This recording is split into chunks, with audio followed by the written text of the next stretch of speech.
Кыргыз поэзиясынын өкүлү, таланттуу акын Алыкул Осмонов 1915-жылы Панфилов районуна караштуу Каптал Арык айылында туулган. Кыргыз элинин алгачкы жазма акындарынын эң ири өкүлдөрүнүн бири. Жаштайынан адабий китептерге өтө кызыгып, өз алдынча ыр жазып баштайт. Алыкул 1938-жылы 9 апрелде СССР Жазуучулар союзунун мүчөлөрүнө аталган. 1950-жылы Москвада орус тилинде жарык көргөн «Мойдом» аттуу ырлар жинагы адабият боюнча сталиндик сыйлыктын талапкерлигине көрсөтүлгөн. Кыргыз фольклоруна кайрылып, аларды кайрадан иштеп чыгуу боюнча да көптөгөн эмгектенген. Балалар адабиятына кошкун салымы чоң. Мындан сырткары чоң котормочу экендигин дагы көрсөткөн.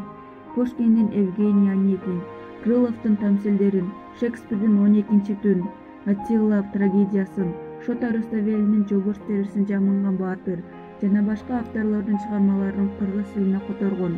Ошондой эле бир нече драмаларды жаратты, көптөгөн ырларына убондор жаралды. Алыкул Осмоновдун элеси Кыргыз Республикасынын 200 сом номиналдык банкнотуна түшүрүлгөн.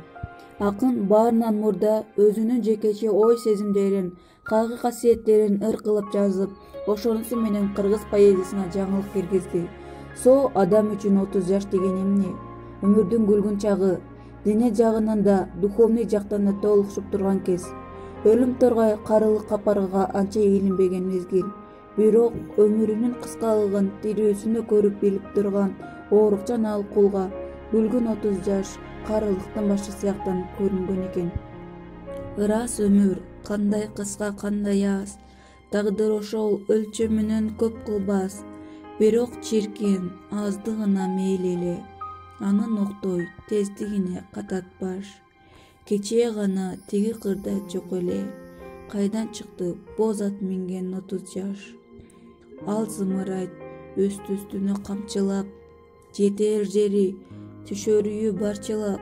Эгер анын жете жери бар болсо, неге суудай тынбай агат адамзат. Ошондуктан тынымы жок өмүрү, уч кыйыры жок алыс жолго шаштырат. Акын махаббат темасына да көп кайрылган. Айрым ырларында негизинен жаш убагында керт башынан кечирген махаббат машакаттарын эскерет, талоого алат, сагынат. Ошондой эле жаңы бир сүйүү кумарын санайт. Ушундай ырларынын бири «Сүйдүм сени». Сүйдүм сени, көзүм түштү көркүңө, бир күндө эмес, бирге жүргөн көп күндө. Мындай иштен унут калган жанымды, салдың кайра махаббаттын өртүнө. Эгер жолу мен аясаң азыраак, сүйбө мени, мага бетиң өптүрбө.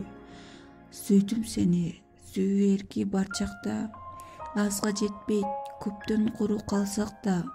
Алда качан унут калган нерсени, алек кылып, алсыратып чарчатпа. Эгер күнүм мени аясаң азыраак, жакындатпа, жаш колуңду карматпа. Түшүн эркем, мааниси бар булардын. Неге сенден сүйбөгүн деп сурадым. Эгер сүйсөң, көрө башым кирсе да, кол алдыңда кулдук уруп турармын. Ошондуктан сүйбө деди жалынып, сүйүп калсаң кемге менен убалым. Дал ушул сыңарындай эле Алыкул өз өмүрүндө махаббаттан көп рет шаабай сууган, көңүлү калган учурлар болгон. Бирок ал айрым сырдаштык ырларында өттөй ачуу ызаасын төгүп жиберсе да, ынак сүйүүнүн реалдуу мээр шапкатынан түңөлгөн эмес. Акчолуктарга карата калыс жана ызаттуу мамилесин таптакыр кол жууган эмес.